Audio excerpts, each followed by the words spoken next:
Hello, welcome to a new video. Today we're going to talk found in the workshop. My second panel is still tidy in the workshop. I'll take him out for this video. He looks rather strange. Yeah, I know why I put them away. They don't have strong arrow power. It's terrible work in practice users. I'll put in back in the workshop. I'm not working with these solar cells anymore. And if only in the workshop for a demonstration.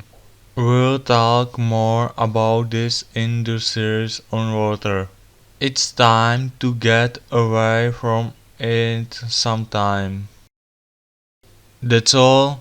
Thank you for your attention. Thank you to my subscribers.